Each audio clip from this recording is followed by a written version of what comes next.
Welcome back. Well, we're still looking at the issue of gender-based violence, which is on the front burner in Kwara State, as the wife of the state governor, Folake Abdulrazak, has led a walk against sexual abuse in Ilorin, the state capital. The march, which started at the banquet hall opposite the government house, saw the women walk through the popular Ahmadu Bello Way to Sulu Gambari Road and back with various inscriptions.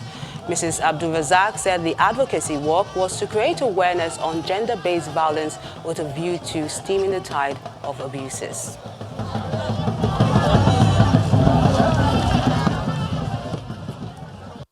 The most pervasive form of gender-based violence against women is rape, as it affects all women regardless of their ages, race, culture, or socioeconomic stature. While names and contexts may differ, women and girls universally experience rape, sexual abuse, and violence at different times in their lives. As you may be aware, in June this year, a 60-year-old man allegedly raped a 4-year-old girl here in Ilorin.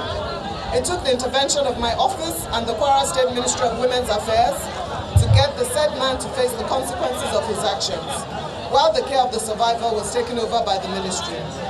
These gender-based abuses are rooted mostly in our patriarchal beliefs, power and control that continue to create a social environment in which sexual violence is pervasive and normalized. Exact numbers of rape, sexual abuse, and sexual assaults are usually very difficult to confirm due to frequent latitude and impunity of the perpetrators, stigma towards the survivors, and their subsequent silence. In the face of the alarming trend of these abuses, however, the voices of survivors and activists through campaigns and advocacies such as this have put the spotlight on the issue such that it can no longer be ignored. The primate of the Anglican Church, Most Reverend Nicholas Oko, has hinged the nation's development on proper synergy between the government and religious institutions. Now, after an event organized by the church in the nation's capital, Abuja, Reverend Oko told journalists that the collaboration between both institutions will go a long way to create peace and stability. Religion has a very strong power to mobilize people. And when you mobilize people, it depends on the message you give them. If it's a positive message, then it will positively affect the nation.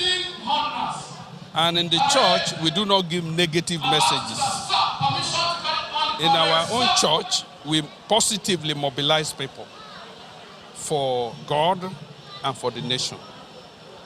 The human beings in society are the same objects that receive from the church and receive from the government. So we are co-workers with the government for positive development. So I believe that the church is an arm of development. The government need to understand it, and the government need to support the church. To health issues now, the Taraba State Governor, Darius Ishaku, is asking the federal government to invest recovered looted funds into building of national hospitals in each of the states of the Federation, rather than sharing the funds to individuals. He was speaking when the governing board of the Federal Medical Center paid him a courtesy call at the government house in Jalingo, the state capital. And left to me, if I were to advise the president, I'll tell him all this money they are seizing, instead of sharing to anybody, they should just invest it in building one of the, what do this hospital you call it, Abuja? This is Abacha National Hospital. Let them have one each across the state. And tell them one they specialize in dialysis, maybe the one in FMC Yola or Jalingo, and one specializing another one, so that each one of them will have different specialties across the country. So if you have heart disease, they'll tell you, oh, go to Enugu, they will operate you your heart. If you have kidney, they say, go to Jalingo. If you have cough and catarrh, they say, end up in Delta. So, I think the FMC is a very good and noble idea, and I think you people are doing very well. So I will cooperate wherever it's possible to make sure that you have a very good support from the state government. From Taraba, let's head back to Lagos, where the Rose of Sharon Foundation has held its second edition of its Youth Empowerment Program. The event, which is targeted at youth entrepreneurs, is aimed at equipping them with knowledge and skills needed to help them become self-reliant. Youth from across the country gather here for the second edition of the Rose of Sharon Foundation Youth Empowerment Program. The Foundation's career development and capacity building program for undergraduates and job seekers, among others. The convener, Mrs. Folorunsho Alakija, gives some insight into the theme, The Big Picture, Harnessing the Power of Leverage. You can leverage programs like this one, people, marketing, customers, systems and technology, finance, connections, achievements, your talent, your education. Next come the testimonies by some of the beneficiaries. My mom works as a nanny. No, nanny is too formal. A cleaner in a primary school, where she earns just 10,000 naira as at that time. Do you know how difficult it is for a mother earning 10,000 to make clothes and shelter, accommodation available for herself and 2 children?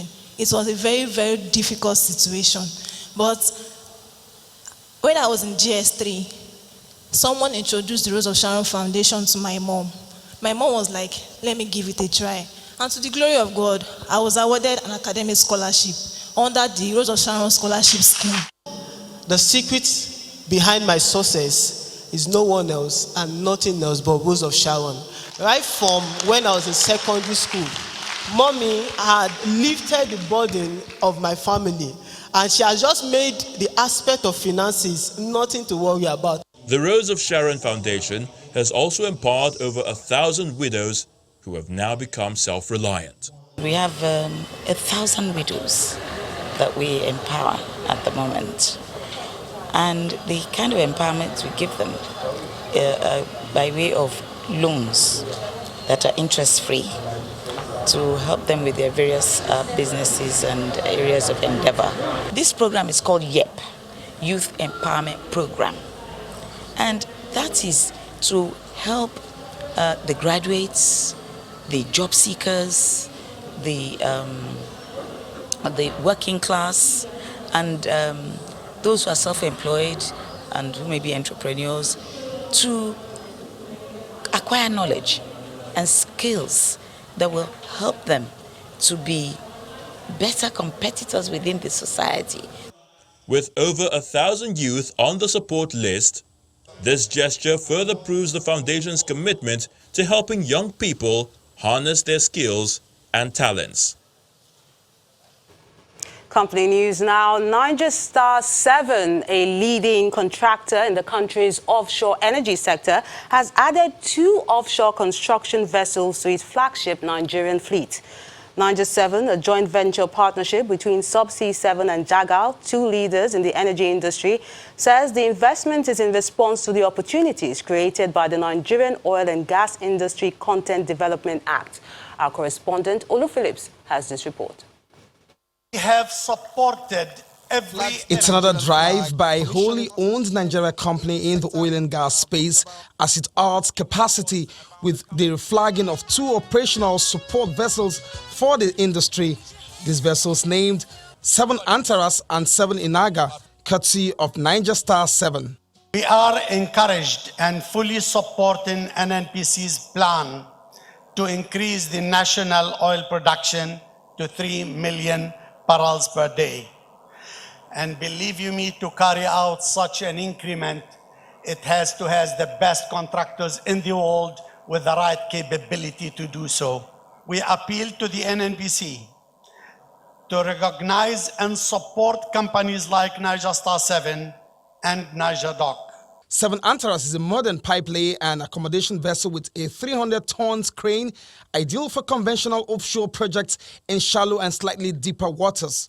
7 Inaga is a modern jack-up accommodation and crane barge suited to shallow waters depths. Indeed, we see our actions as a positive force to help improve the economy of our country, to grow its offshore supply chain. I believe sincerely that our actions are worthy of encouragement by all. Such recognition and support will encourage other players who may be thinking otherwise. Very, very massive. It's adding to capacity in the marine aspect of the industry. So, but what is important for us to note is the fact we have to emphasize over and over that when you invest in this kind of assets, there has to be a corresponding support for its deployment. And I'm sure it's a matter of time very soon. This asset will find its work very, very moment. The company says its vision is to be the leading Nigeria offshore contractor serving the country's offshore energy industry with the capability and capacity to execute the largest and most complex offshore project. And that, the regulator has promised, will be achieved. Olu Phillips, Channels Television News. Let's find out other things happening in the world of business. BC is standing by.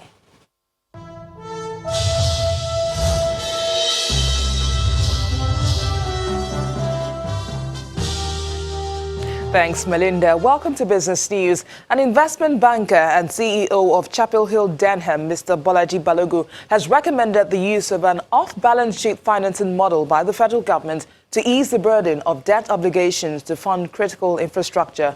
Mr. Balogun, who was speaking at the 2019 NSC CEO conference held in Lagos, also suggests the Nigerian National Petroleum Corporation can float debt in local and foreign currencies to fund its investment obligations.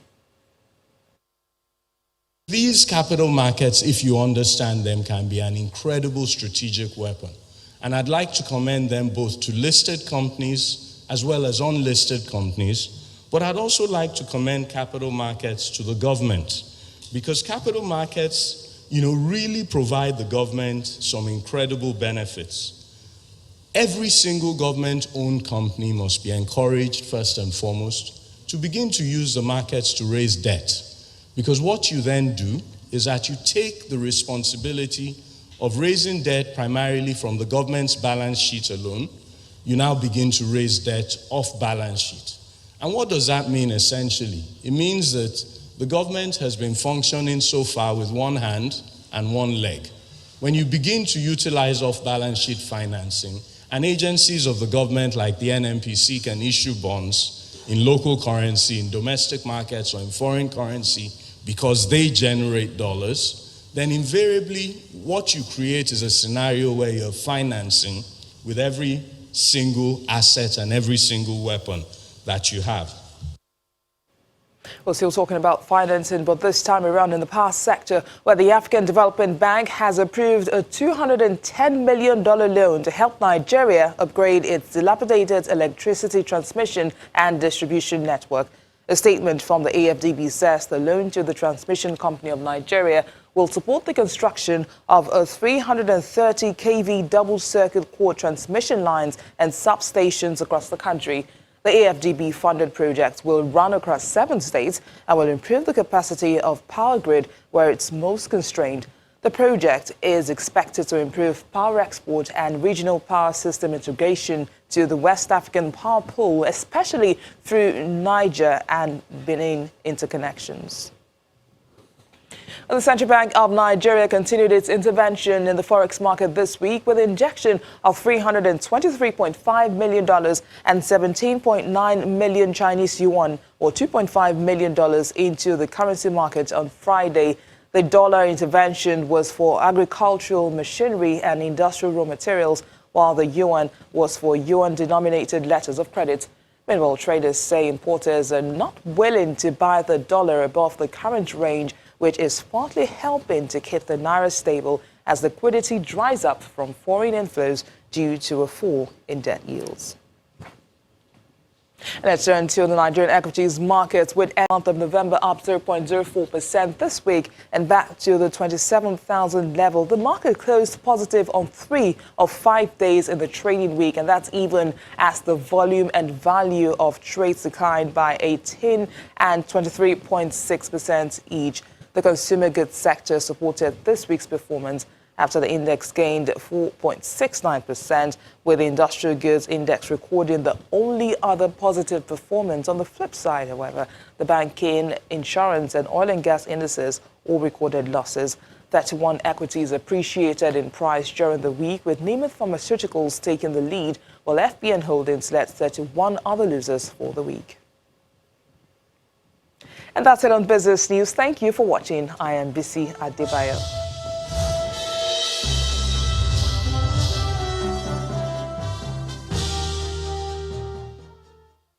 Many thanks, Visi. Still ahead on the news at 10. Nigeria's Harun Quadri crashes out of the ITTF Men's World Cup in China after losing to a Japanese teenager. That's on Sports News. Join us again.